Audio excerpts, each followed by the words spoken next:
Hi, everyone. I'm Liz Whitehead, Managing Editor of Events at U.S. News and World Report. Today's webinar examines the changing face of cancer. Around the world, cancer is on the rise in people under 50. Even with stunning new advances in research and treatment options, many clinicians are worried about the prevalence of certain cancers in younger people, not to mention missed screenings and delayed preventive care as a result of the COVID-19 pandemic. We'll examine those topics and more in great depth in today's session. You can find more information about our speakers and past and future programs at usnews.com/events. Today's webinar is also being recorded and it will be available to watch on demand on our site. To get us started, we have a short video from our session sponsor, Aflac. Here's Thomas Morey, Senior Vice President and Chief Actuary with Aflac US.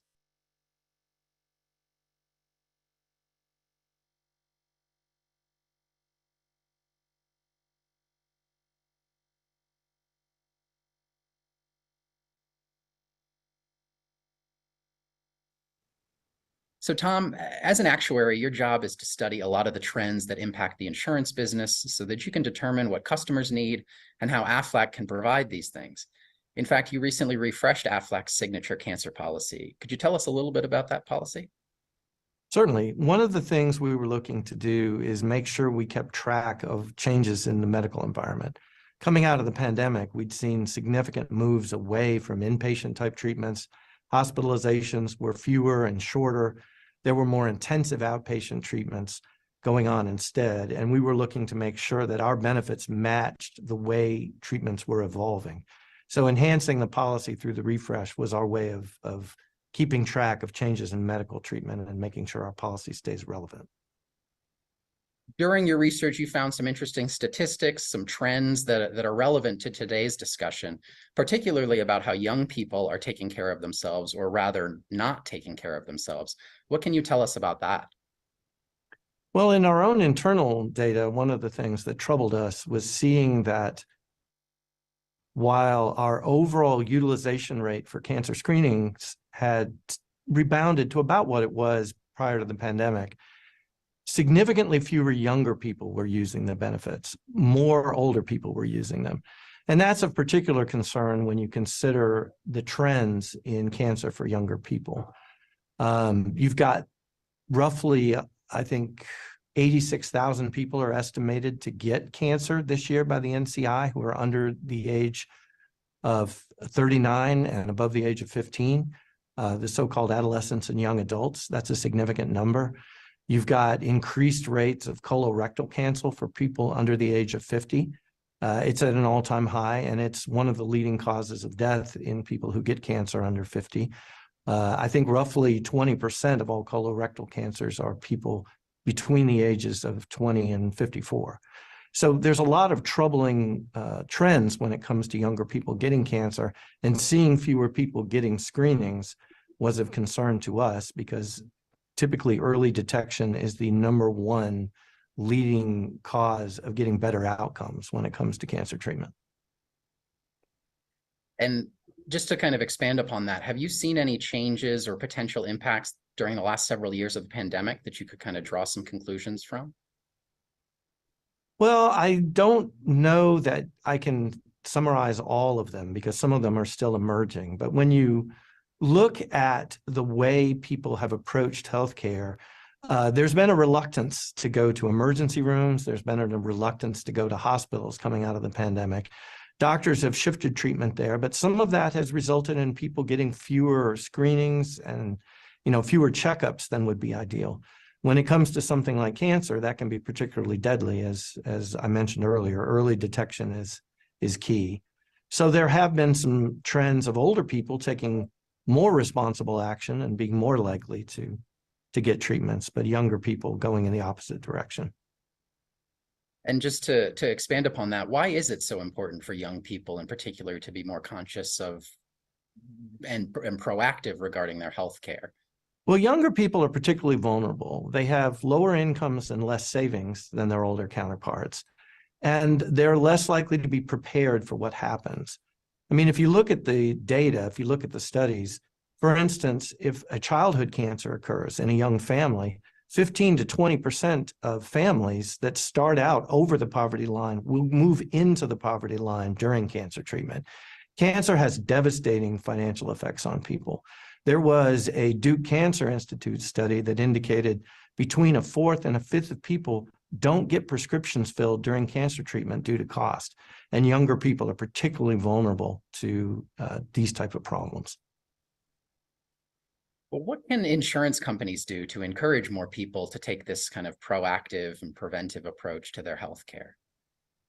Well, we're looking at it as a combination of information, making sure that people know, sharing with our local producers and through other means, the likelihood of cancer, that people understand the importance of screenings. We also pay benefits for it. In the last 10 years, we had paid over 11 million cancer screening benefits to people, which is 11 million chances for early detection, 11 million chances for better outcomes. So we're trying to help people with the costs of treatment. And for things like screenings, a lot of times it's not just the copay, it's maybe you've got to get a babysitter, maybe somebody else needs to watch the kids, you might have time that you miss work. And we're trying to help with those costs through our cancer screening benefits. And so education and then the actual payment of benefits are our main two ways. And Tom, what can you tell us about some other ways that AFLAC is supporting healthcare and combating cancer in general? Our type of insurance is really designed to help with the costs. There are all kinds of costs that people incur when they have cancer. People know about things like copays and deductibles, but lost time, the fact that families may have to travel to get treatment, that people may have to stay lodging if they're near family members who are being treated. They don't understand the loss of capability when you're in recovery.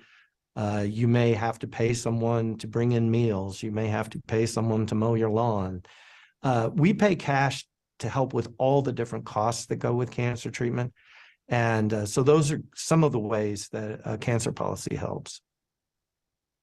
And Tom, before we go, is there anything else that you'd like to share with us that we haven't talked about or you want to reinforce from what you've already shared? No, I guess the last thing I would add is that the financial toxicity of cancer has become a subject of increased study in the medical community. You're something like 2.5 times more likely to go bankrupt if you're being treated for cancer than if you're not. And then in a more recent study, the indication is if you do go bankrupt, you're 80% more likely to die from cancer than people who remain solvent. So defraying the financial effects is very important for the mental well-being of patients. And part of what we're trying to do is give people peace of mind so they can get through cancer treatment successfully. Well, thank you for your time today, Tom Morey, and for all the work that you and your colleagues at AFLAC are doing. We appreciate it. Thank you.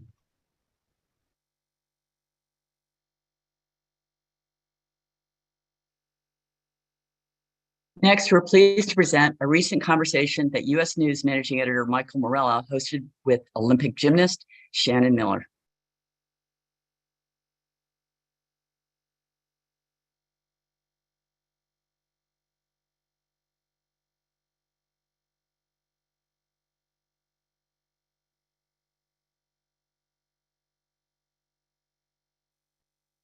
Well, welcome, Shannon Miller. Thank you so much for making the time to be with us today. I wonder if we could start, could you talk to us a little bit about your cancer journey? How did you get the diagnosis and what were the circumstances that led you there? Absolutely. So my cancer journey, I always think it really started in 2010 before my diagnosis. In 2010, that summer, I had launched my company devoted to health and fitness, and things were going great and busy with family and work and holidays coming up by the end of the year. And I called up to cancel or postpone my own doctor's appointment because I was busy and I felt fine. And I didn't think it was a big deal. Yet on the phone, I just felt this guilt. Here I wasn't walking the walk as an advocate for women's health. And so I went ahead and took a first available appointment that morning. And it was at that exam that I found out I had a baseball-sized cyst on my left ovary. And that sent me into this whirlwind of tests and scans. And by January of 2011, I was waking up from surgery to find out that, yes, it was cancer, a rare form of ovarian cancer. And I think for me, that's kind of when things shifted mentally for me. I got lucky. My cancer was diagnosed early. And I felt very fortunate. And I had gone from this mentality of this just loss of control, the wait and observe period that's so excruciating. And then I kind of reverted back to that competitive mentality that I knew so well through sport. Once we had the diagnosis, we could create a plan of action with my medical team. So we were full speed ahead, moving into chemotherapy, which was going to be what my doctor called a hit 'em hard, hit 'em fast approach. And going into treatment, that was kind of that next phase of my journey. Yeah, could you talk a little bit about what the treatment experience was like and where things stand with your health now? So I went into chemotherapy thinking, I've got this. I was an Olympian, a world champion. I knew what it meant to work out 40 plus hours a week. I've got this. And the goal with chemotherapy for me, and there's so many different regimens out there, but for me, it was to get through without stopping. So that was the goal. And I was ready for it. And then the reality hits. And chemotherapy was definitely the hardest thing I have ever had to do, between the nausea and the fatigue, like I had never felt before, neuropathy. And I think maybe the biggest surprise for me was when I finished treatment, I didn't feel any better. Here you finish treatment, and I think a lot of times we overlook that post-treatment. It was a year before I really felt anywhere near myself again. And so it was a year of trying to figure things out, giving myself a little grace, just giving myself a little bit of a break. And that was hard because I went back to work. I had, my son was a year and a half old.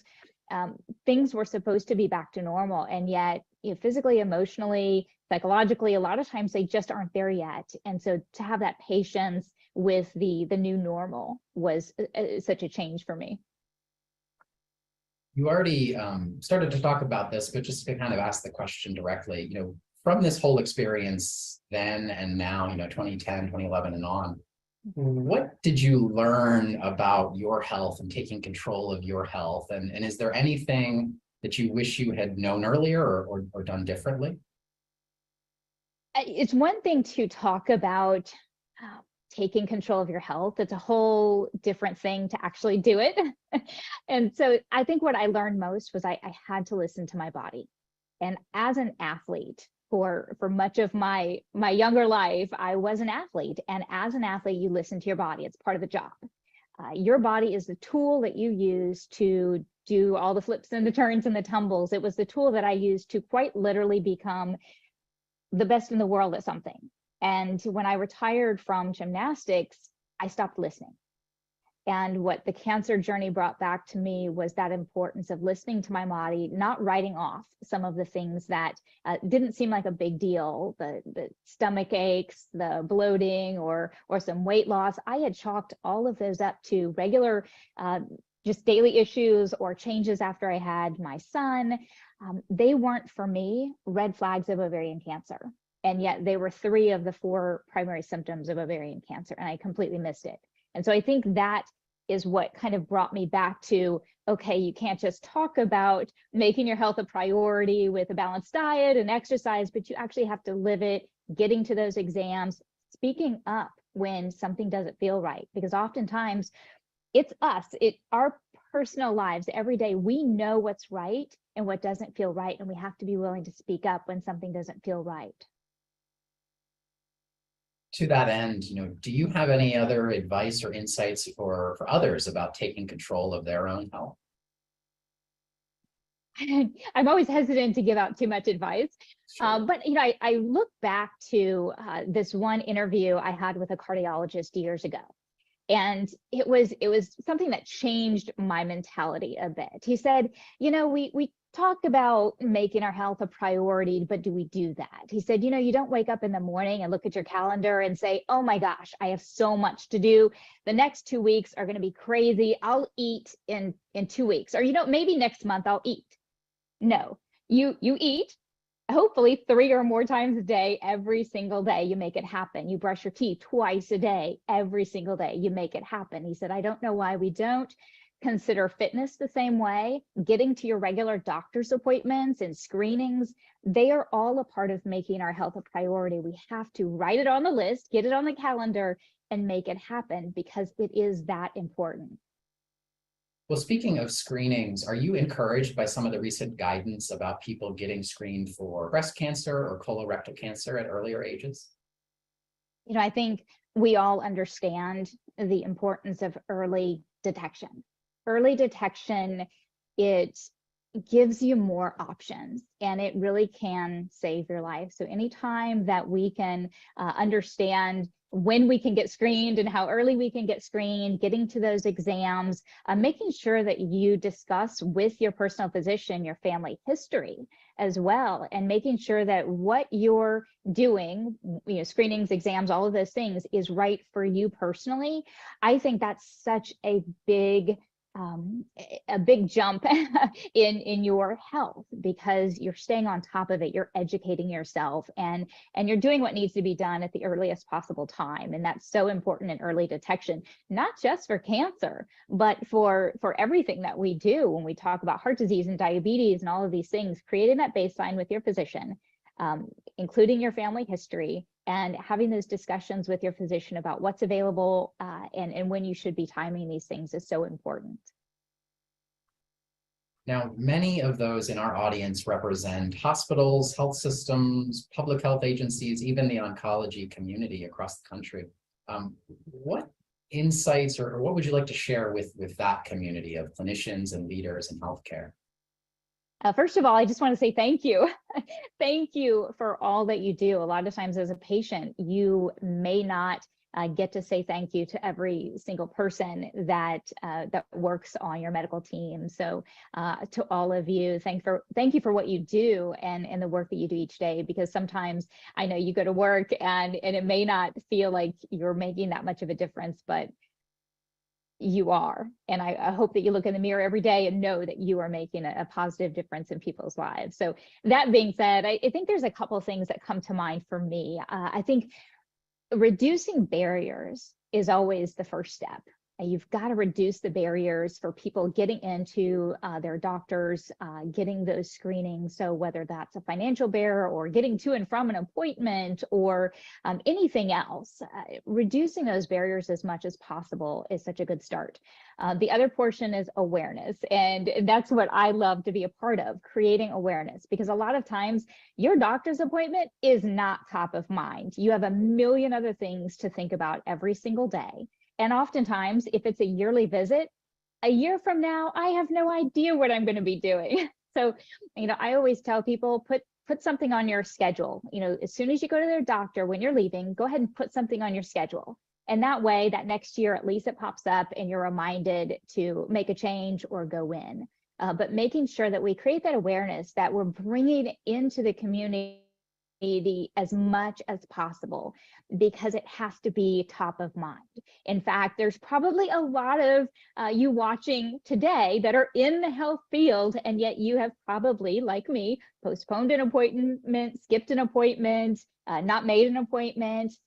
We know better. We know that this is what we're supposed to do, but life takes hold. So creating that awareness and making it top of mind is so important. One final question, Shannon, reflecting on your own experience and what you've learned and seen in the last decade plus, you know, what gives you hope about the future of cancer care and innovation? I think there's so much hope out there.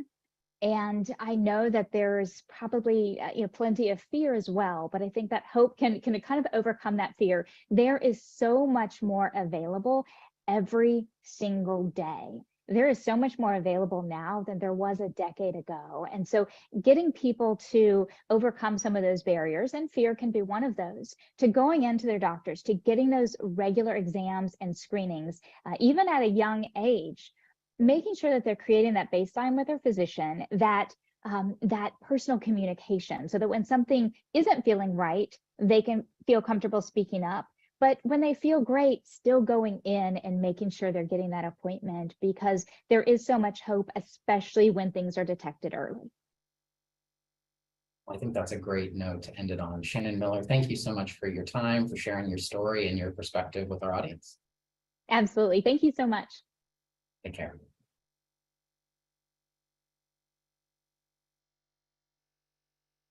Once again, our thanks to Shannon Miller and Tom Morey. Now I'd like to welcome our panel, who I'll invite to turn on their audio and video. Well, I'm very pleased to introduce today with us our Dr. Tanya Gruber, Division Chief of Pediatric Hematology, Oncology, Stem Cell Transplantation, and Regenerative Medicine at Stanford University School of Medicine, and Director of the Bass Center for Childhood Cancer and Blood Diseases at Stanford Medicine Children's Health.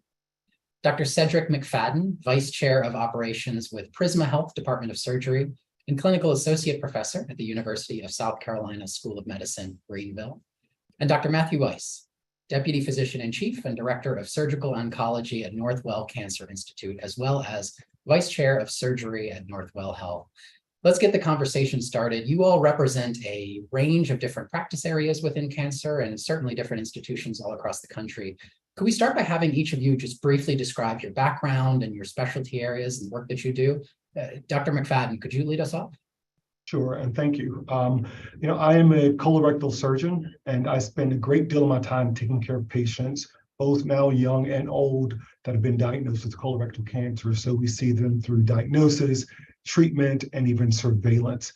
I also spend time at the medical school, the University of South Carolina, teaching our residents, medical students, and our fellows. And also in the Department of Surgery, spend time as the Vice Chair of Operations, making sure that all the docs stay happy and making sure that we're accommodating and doing all the things that we need to do to ensure that we do good work for our patients on a daily basis. Dr. Gruber, how about you? Yeah, thank you. I'm a physician scientist with a focus on high-risk pediatric leukemias. So I have a laboratory research program as well as running interventional clinical trials for patients on top of my administrative duties here at Stanford Medicine Children's Health. And Dr. Weiss? So I guess that's my turn. I'm Matt Weiss. I'm the head of surgical oncology for Northwell Health. By trade, I'm a hepatobiliary surgeon. So I operate predominantly on the liver and pancreas, which encompasses a lot of diseases that may potentially spread to the liver in particular. Spent most of my career at Johns Hopkins in Baltimore, did a little bit of training at Sloan Kettering, and then was eventually the chief of hepatobiliary surgery at Hopkins before I joined Northwell 4 years ago to head cancer surgery for the health system.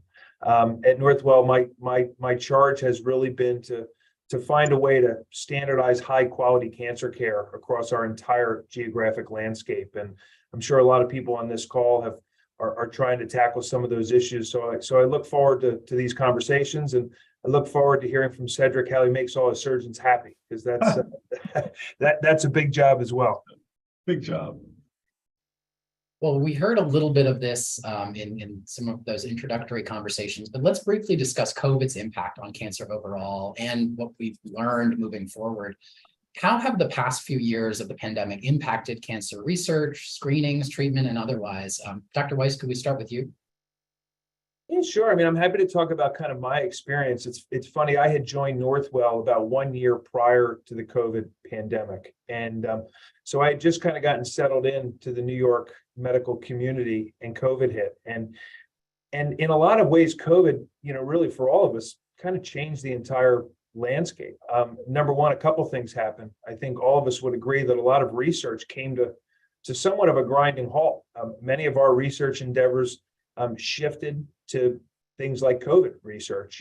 Many of our clinical trials were shut down because it was difficult to run clinical trials. It was difficult to enroll patients that weren't undergoing standard of care, cancer treatments. And, a lot of our treatments changed in terms of, not only screening delays, but then some of our paradigms in terms of patients that would originally go to surgery and then get chemotherapy. Sometimes we're being treated with chemotherapy and then surgery, or sometimes radiation, or sometimes hormonal therapies, so that we could delay surgery for the more elective operations. And, I had somewhat of a unique perspective because we have a 23 hospital health system. And when elective surgery and elective procedures, including colonoscopies, EGDs, even some of our imaging centers like mammography were shut down for a period of time, we obviously had serious delays in screening across the board.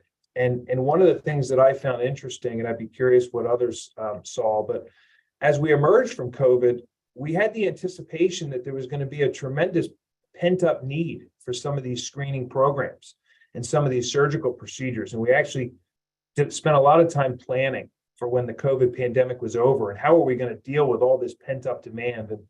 And somewhat surprisingly, we didn't see a real rebound in terms of people rushing back to the doctors, rushing back to get their colonoscopies, rushing back to get their screening mammograms. It was somewhat of a lag. And I think all of us saw that, unfortunately, there were delays in diagnoses. There were somewhat, there was what I would call somewhat of a stage migration, meaning patients that were presenting with cancers were sometimes presenting with later stages of disease. And it was somewhat, difficult for people like us that are in the field to see that happening. I think, we're starting to see the paradigm change at this point, and people are starting to make their way back. But I think a lot of the way we practice medicine and a lot of the way we practice cancer care changed during that time period. We relied on a lot more, telehealth, a lot more, in-person visits. Can we provide care on an outpatient basis for things that we were historically doing on an inpatient basis? So I covered a lot of different topics there, but I think clearly COVID changed a lot of healthcare in general.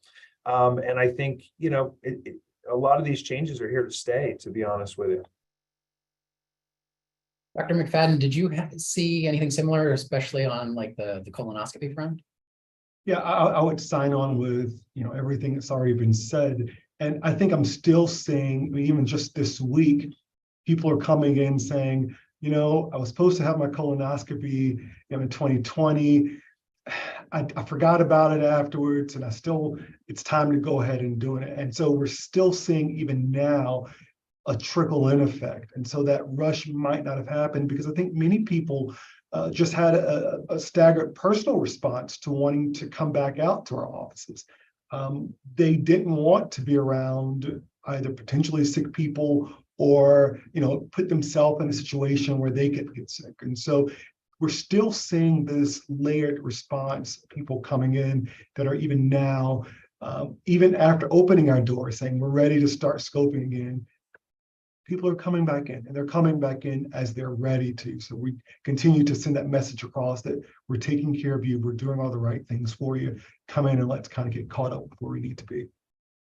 Cedric, I was going to make the comment, I'm sure you're familiar with this, but it's only been a year or two since we actually reduced the screening age for colonoscopy from 50 to 45. And many people like yourself and myself have probably been counseling patients to get screening colonoscopies younger and younger, because in our practice, we're clearly seeing earlier and earlier onset colorectal cancer. And as the interview with the gentleman from Aflac, highlighted, it's frequently this younger generation that is not necessarily getting their screening studies, and they're perhaps some of the groups that need it the most. I mean, it's very common in my practice to see young women who have been told for a long time that they had some bleeding and they have hemorrhoids, but no, they didn't have hemorrhoids. They never got a screening colonoscopy, and they have rectal cancer. So I think it's important that we highlight that to the community and to patients that while we were delaying during COVID, we were also telling patients simultaneously they should get their colonoscopies younger and younger, and it was somewhat of a paradox. Interesting point to that. And, I was reading one of the journals that's just kind of lying around the hospital the other day, and they were talking about if we are reaching younger people for screening, right? These are people that don't have symptoms, that it's just they've reached the now age of 45, that more of them may be more open, and kind of hitting on what you talked about changing the paradigm. I think as a colorectal surgeon, I'm very comfortable with colonoscopy. That's the way in which I'm talking about screening. I'm going to probably first talk about a colonoscopy. But as you know, there are people that will or won't have a colonoscopy, no matter what we do. And I think it's become so much more open and acceptable to talk about, and maybe rightfully so, the other options, whether that be the FIT testing, whether that be Cologuard, any of the other options. And this particular article really discussed how the younger patient is going to respond to the other options for screening. And as physicians and medical providers, we have to be open to that, and in some ways put our biases aside to make sure that whatever happens, we're taking care of the patients, we're getting them screened, even if it's not our preferred method, that we're including all ways to get them tested. I want to come back to that, but Dr. Gruber, I just want to ask you about pediatrics in particular. What have you seen in the last few years, the impacts of the pandemic? Because in preparation, I've heard it's generally not the case that you're dealing with missed screenings or diagnosis. So could you share a little bit about kind of what you've seen since 2020 and what you're seeing now? Yeah, so we don't have the population-based screening that occurs on the adult side in pediatrics. We do have a subset of patients that are predisposed to developing cancer that are monitored in the clinic at a certain frequency. And certainly that was impacted, as well as our investigators that have research laboratories. But what I think was really impressive in our field was the response for patients that were on clinical trials. So we do have a significant number of our newly diagnosed patients that are treated on clinical trials. And there was definitely a hit at the beginning in the first few months of the pandemic, but we pretty rapidly adapted to ensure that we could continue to enroll patients on these trials, which is really important for their outcomes, and sort of shift how we take care of patients on these trials. For example, research coordinators being virtual, a little more effort on the physician side in terms of obtaining consents and getting research samples where they need to go. But I thought it was really, I was really impressed with our field and how we adapted so that we could continue to deliver care to our patients. And the other component, which was really a little bit anxiety provoking in the beginning, was that our patients are immunocompromised and what would happen if they did get COVID.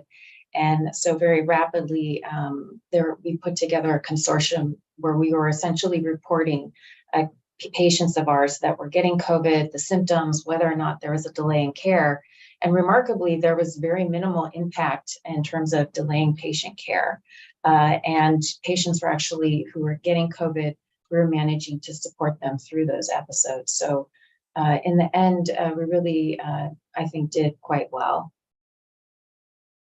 Well, so we've heard that research shows that the number of cancer cases diagnosed in those under age 50 has risen dramatically even prior to the COVID pandemic.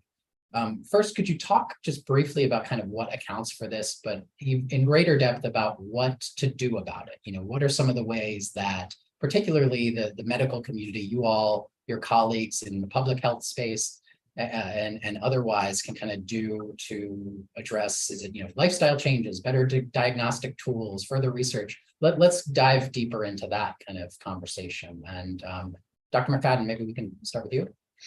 Yeah, I mean, there is no harder conversation that I've had than when I spoke with a 26-year-old new mom and diagnosed her with colon cancer. I mean, you often think of colorectal cancer as a disease that primarily affects those that are older. And to talk to someone in the prime up and coming years of their life and to have to now bring in the conversation about cancer. And the big question is, well, what did I do? And this is a mom that was eating organic, she was doing yoga, she was doing all the things. But yet she was diagnosed with an aggressive, as many of these patients are, an aggressive form of this cancer. There's a lot of conversation, and we could have probably a whole, webinar just on this particular topic. But some of the things that come up commonly that we hear over and over, we talk about, is there a risk from a genetic standpoint? Certainly that does increase your risk of colorectal cancer, but that's not all, because not every patient is diagnosed with colorectal cancer has a family history of colorectal cancer. There are others that we have to talk about. The things that increase your risk that I'm awfully concerned about is what's happening in our diets. How are we eating? Are we eating more processed foods? Are we eating more nitrates? Are we eating more fatty foods? Are we not kind of eating the colors of the rainbow? Are we not eating enough grains and things that, that perhaps our grandparents told us to do? But I think there are other environmental factors, what's happening in the air, where we're drinking, our water bottles, all these types of things. And then there's a whole conversation that stems on, what's happening in our gut. The microbiome, the sort of collection of all the living organisms, from the viruses, fungi to the bacteria, how that interaction can influence the creation of these precancerous cells, these polyps, these tumors, and how that can influence what happens. And so that's a word that obviously many people have heard now. I think the short answer is we don't know, but there's a lot of focus on this topic because, again, when you have a conversation with the 26-year-old, the first question is, how did this happen? What did I do to create this? And how can I keep my children from having the same type of experience? Yeah, I mean, I couldn't agree more, Cedric. I mean, patients ask me the same question, and I usually say, cancer in my mind comes from three things. It's genetics, it's environmental, and it's good old-fashioned bad luck. But that good old-fashioned bad luck is probably environmental and genetics that we just don't understand that well at this point. So, I mean, clearly all cancer is genetic at its core.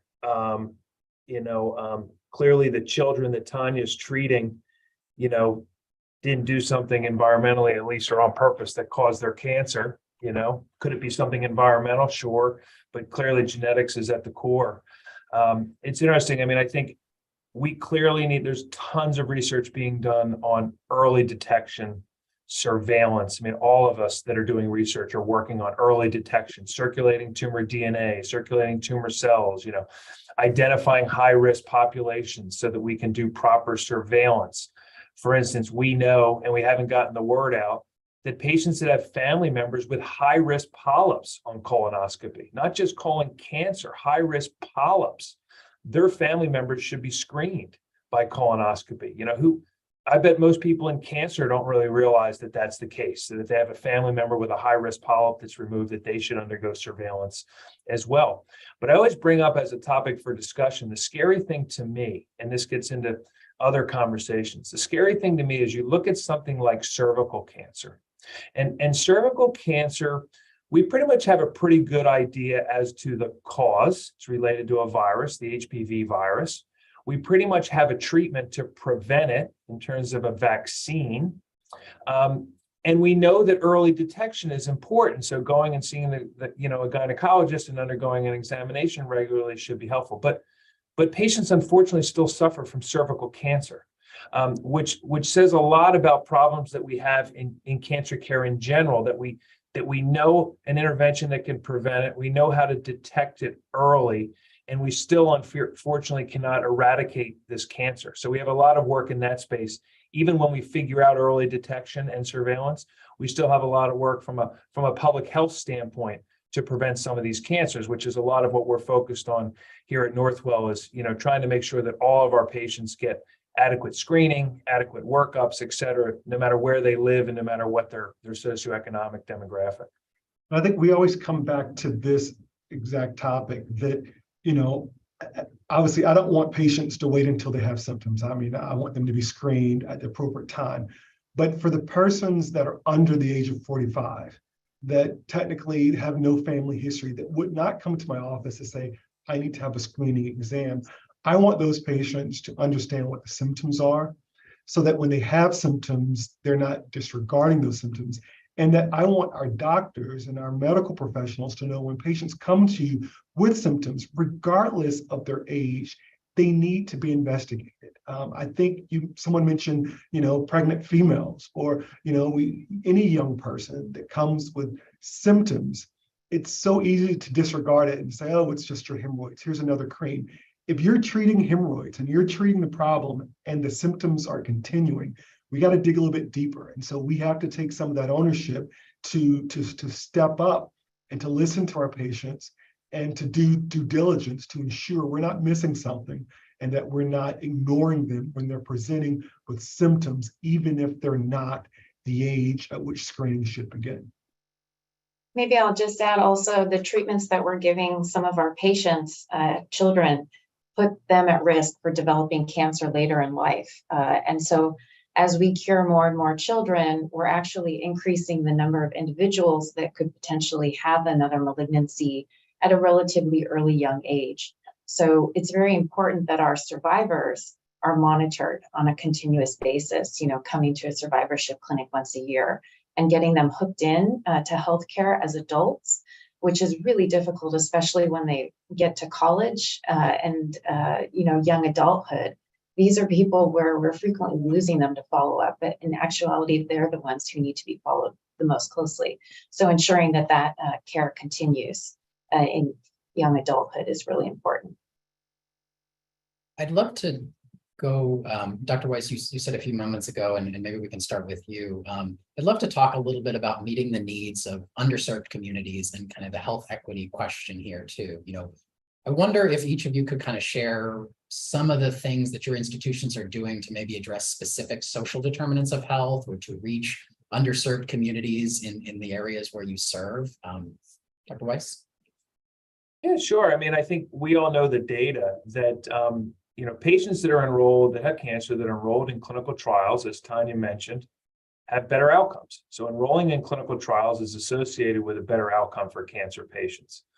Only when you look at clinical trials enrollment across our country, it's actually startling how few underrepresented minorities are actually enrolled in cancer clinical trials. And my team and the group here at Northwell has really taken that on as kind of our mission. How are we going to make sure that we not only standardize high quality cancer care across our entire health system, but as part of that, how do we make sure that patients are assessed and given the opportunity to participate in clinical trials, no matter where they enter our health system? And there's been Northwell does a very good job of engaging the community. We do community outreach. We engage community faith-based leaders. We learned even more from the COVID pandemic in working with community leaders with vaccination endeavors. But we do a very good job of engaging, people and trying to, gain the confidence and the trust that enrolling in clinical trials is a benefit for those patient populations. We just published a paper, a clinical trial with 35% underrepresented minorities in a trial. And that was for a pancreatic cancer trial. Classically, you see less than 1%. So we're clearly doing a better and better job of it. But I still think there's a lot of work to be done. I think, again, engaging, patients. We have, for instance, medical oncology groups in our system in Queens, one of the most diverse patient populations in the country.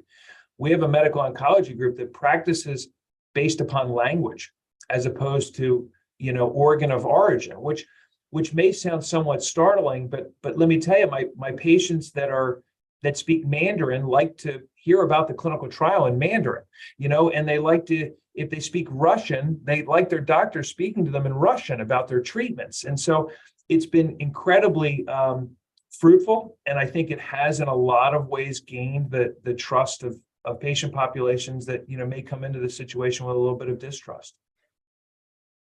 Yeah, I know when we're consenting a family that's underrepresented minority, we frequently are taking longer during that consent process to talk to them about the clinical trial, because there oftentimes is a trust issue. Phrases such as, I don't want my child to be experimented on, and educating them on why this clinical trial is of benefit to them and why we're even doing this trial. And that takes time, and sometimes we don't always have as much time as we would like. So I think it's important for physicians to really take the time, speak to the families, help them understand why this is important, because otherwise they won't enroll and they won't have the opportunity to benefit from the trial. I think there are two other important pieces that I think hit on what both of you have said. I think engagement, we have to re-envision what engagement looks like. I think there's no greater engagement than to have members of the community on the boards and in the meetings where the decisions are being made about how we're going to engage that community. Bringing in the members of that community, those key stakeholders, to help decide what's the best avenue. We often think we have answers, and we do have many of those answers. But if we can bring that community in, whatever that community in, into that room as we're deciding what does that engagement look like, that will go way further than our own engagement that we decide upon. I think the other bit is having members of our teams that look like the team or the patients that we're serving. We can talk again for hours about the numbers or the lack of numbers in underrepresented communities of what's represented in medicine. But you talked about Mandarin, but having patients talk to members of that research team that look like them will do wonders for allowing those patients to feel comfortable, maybe asking the questions that they may not want to ask anyone else. But that's a part of our strategy that needs to be very intentional and needs to be very planned. Yeah, I think that's so important. Both points, Cedric. We have community leaders and faith-based leaders on our advisory board and on our IRB that's responsible for reviewing these protocols and coming up with the consent forms. I mean, I give the example that we have a big pancreatic cancer trial open right now where we're looking at the genetics of pancreatic cancer. And, you know, it may be, if you look at, and I say this to patients, if you look at pancreatic cancer trials that are run thus far, pretty much all the patients look like me. And how do we know that those drugs we were using on those patients actually work for other background patients? And so what we're doing is we're sequencing tumors of African-American descent patients. We're comparing them to sequence tumors of European descent patients and looking for maybe there's a genetic difference. Maybe we're using the wrong drugs. And I think it's important to have open conversations about that. And again, I think these are the types of conversations that need to happen to move the needle forward. I think the other thing is ensuring that they're able to get the care, on that clinical trial. So in pediatric oncology, care is focused at major centers, which means individuals in rural communities that are farther out sometimes don't have the ability to get to the appointments, to be able to get to the center, to be a part of that clinical trial. So at Stanford Medicine Children's Health, we collaborate or work with a community-based organization that helps ensure they have transportation so that they can get to the appointments on time and get the care that they need.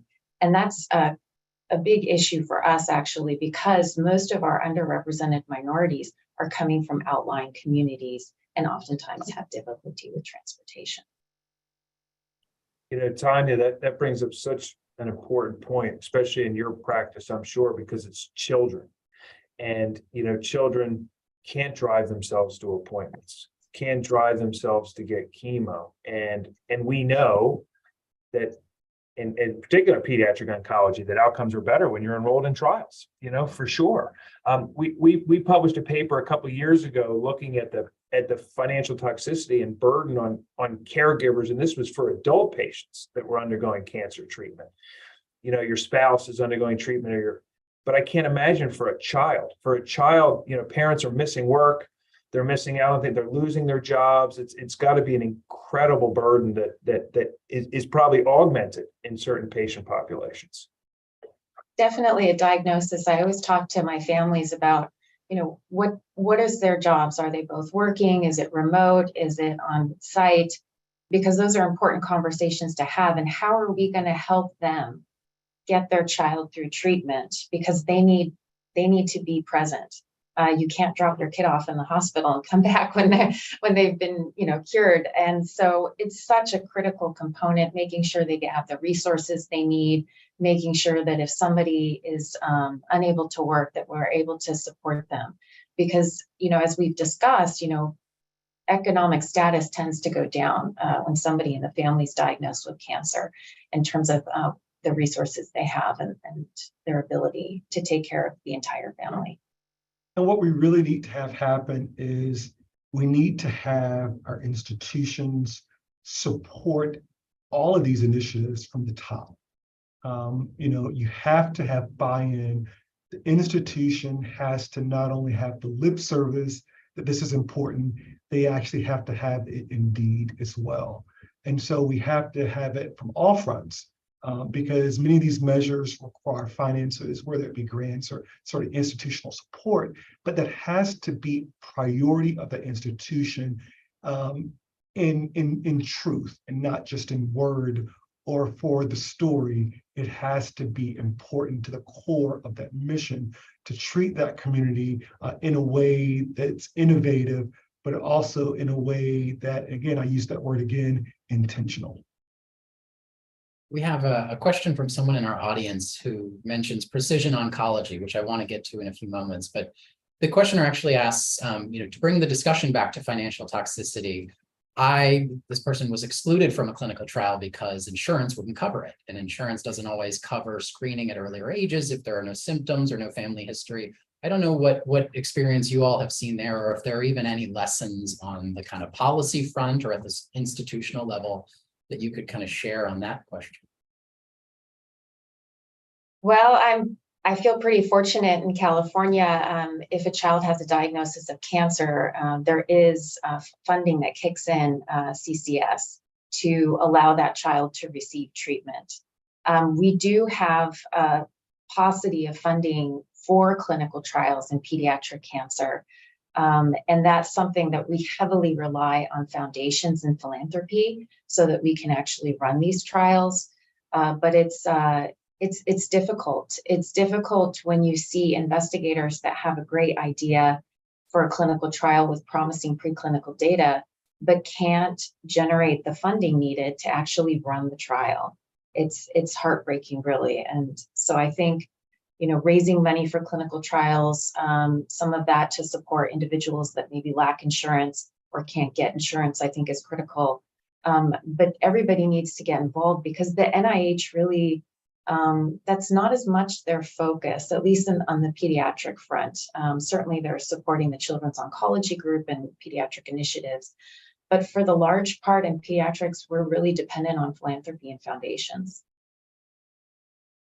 I want to turn to the topic of precision medicine and more broadly, kind of some of the new technology and tools, cutting edge research that you all are doing.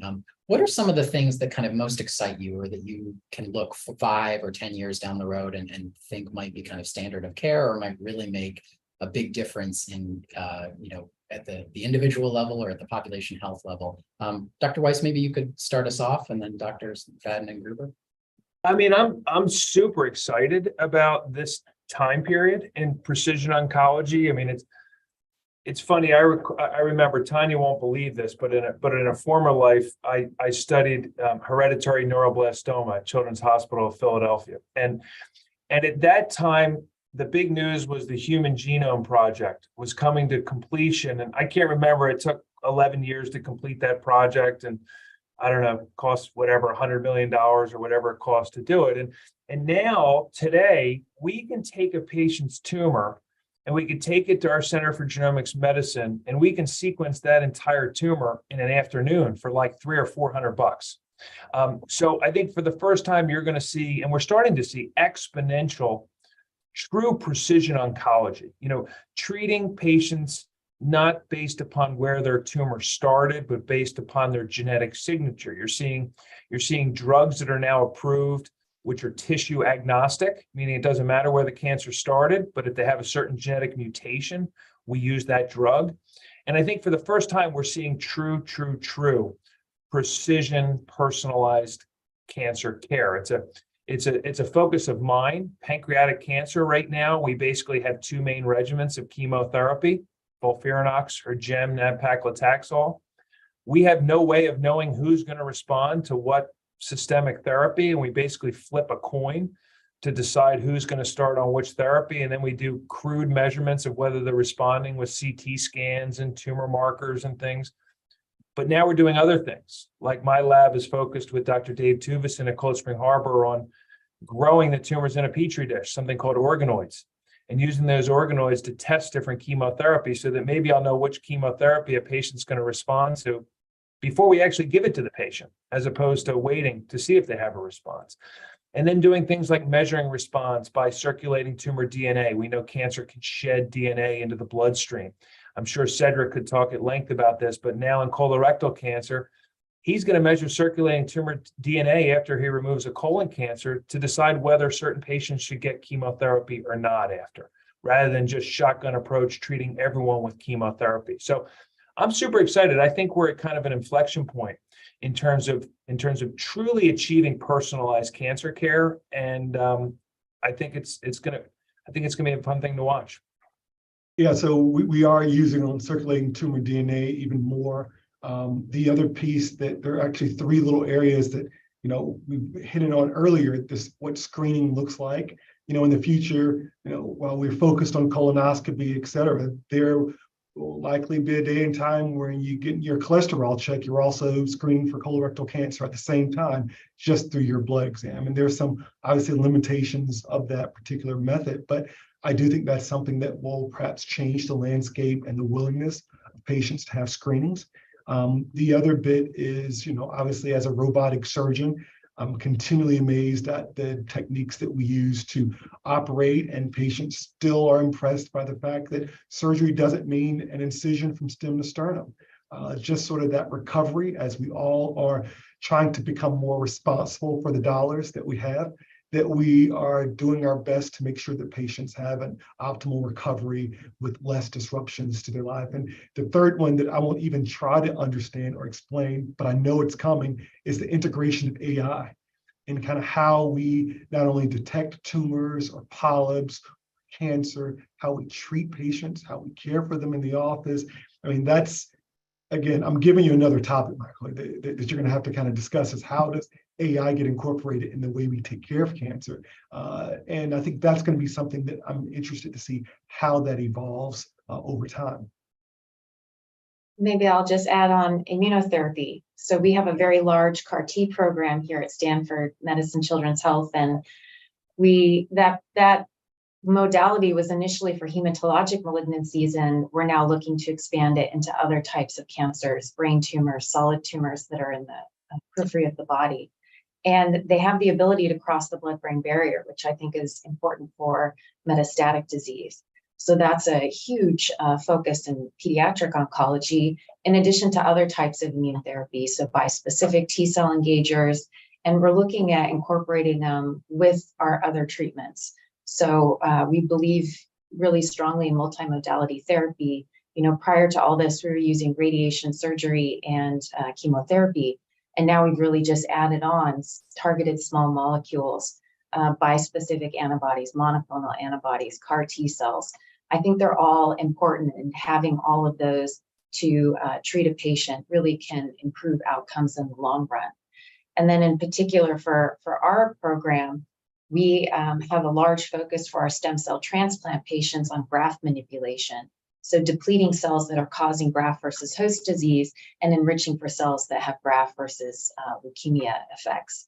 So that's another area that I'm very excited about. And I think also, in addition, we're moving more into gene editing in the transplant space, gene therapy, more so for inherited disorders as opposed to cancer. But I think cancer's in the future for that. It's so interesting, Cedric, but people like Tanya are going to put you and I out of business, which is a good thing. That's a good thing. We want to be put out of business. I mean, I have 3 young children, and I tell my kids all the time that, someday, I think during their lifetime, people are going to look back at what their dad did and what you do, Cedric, as barbaric. I mean, you open people up and you remove their tumors. I think we're moving in the direction that hopefully surgery will become less and less of a need for cancer. We definitely need you for the long run. No, but I mean, actually, one of our investigators, Dr. Schultz, she did a study looking at CD19-directed CAR Ts, Kymriah in particular, and outcomes on Kymriah. And the lower disease burden you had, the better you did in the long run. So, I mean, surgery for debulking and all that, it's critical. I don't think I'm going to put you guys out of business at all. So in the short term, we might get busier. Is that what you're saying? Yeah, I think so. I mean, listen, I'll be happy doing inguinal hernias and lap colis. That's fun. We're coming up on time, but I want to see if I could squeeze in 2 more questions real quick. One from a member of the audience. You've kind of gotten at this a little bit, but what are some of the ways that your institutions or those you in your practice are approaching kind of care navigation and the whole patient and family experience? Any examples you could kind of share with us quickly? So I'm happy to share what we've done at Northwell. We stood up about 1.5 years ago a very large cancer navigation program, and it starts basically with diagnosis of cancer, and the idea is that healthcare in general has gotten more and more complex. In particular, in a market like ours, where we have lots of hospitals, large health systems. Cancer care delivery has gotten more complex. It crosses disciplines from surgery to medical oncology to radiation oncology to geneticists to pain specialists. And so we have navigators, nurse navigators assigned to patients right when they're diagnosed. And then that navigator stays with that patient on to survivorship, as Tanya was saying, becomes so important. You know, some of these drugs we're giving have long-term sequelae that need to be followed. They need cardiologists and things like that long-term. It's been tremendously helpful. Patients love it. They find it easy. You know, it's difficult setting up a bunch of appointments, setting up your CT scan, organizing it all, going in for treatment. If you have someone that you have a go-to and a telephone number that you can speak to, and they can navigate you through the maze of current healthcare complexities, I think it's a tremendous asset. It improves efficiency of care. It improves quality of care. And I believe very strongly actually reduces the financial burden of care because of the improved efficiency. So we're very committed to that program navigation. It started with our breast navigation program, and now it's been expanded to pretty much every cancer that we diagnose in our health system. I want to wrap things up with one final question. And really, it's just that, you know, reflecting on what we heard earlier from Shannon Miller, from Tom Morey of AFLAC about early detection being such a key to positive outcomes when dealing with some cancers. Are there any final thoughts about how we get there, how we get this message out, you know, beyond this community like this? Any last takeaways or insights there that you could share with our audience and as they think about this moving forward? Maybe Dr. McFadden, could we start with you? Well, I think colorectal cancer is one of the perfect examples. I mean, we know that by the time someone's 45, 1 in 3 people will have a precancerous polyp. When we find these precancerous polyps, we not only have the ability to prevent a cancer, but think about what that does for that patient, for their family, the stress, the finances. It's a win for all of us. And I think there's no better strategy than to focus on prevention. And I've said this so many times, but prevention is easier than a cure. And if that becomes our work, I perhaps am putting myself at least a job from colorectal cancer standpoint, but I think there'll still be hemorrhoids around for years to come. But I think that's really where we have to focus on, you know, preventive medicine and lifestyle, and how does that influence, and really taking care of things that we do have control over. It's not genetics, but the things that we do have control over. Dr. Weiss? Yeah, no, I couldn't agree more, Cedric. We need to find a way to not, first and foremost, we need to educate the public as much as we can about how the fact that early detection and prevention, for that matter, are really the key. I mean, if you look at the vast majority of success we've had over the last 50 years in cancer has been prevention and early detection. Prevention being don't smoke, you know, something as simple as that. Get the word out, educate people, and then prevent. And then I think you need to find a way to incentivize people to do it, to be honest with you. For instance, you know, Northwell actually, as part of our HR, incentivizes you to get routine medical care. You know, I get a point for everything I do this year. I get my teeth cleaned, I get a point. If I get my screening colonoscopy, I get a point. And actually they work it into some of your reimbursement. I think we need to find a way to truly incentivize, in particular the younger people, to go out and get the preventative care, because, you know, as a healthcare system, let's be honest, you know, you get paid for when they develop the cancer and you treat them. And we need to find a way to also incentivize systems to prevent the cancer and to detect it early. I also think for children, we have to make sure that workplaces are amenable to parents who need to, you know, take the day off and take their child in.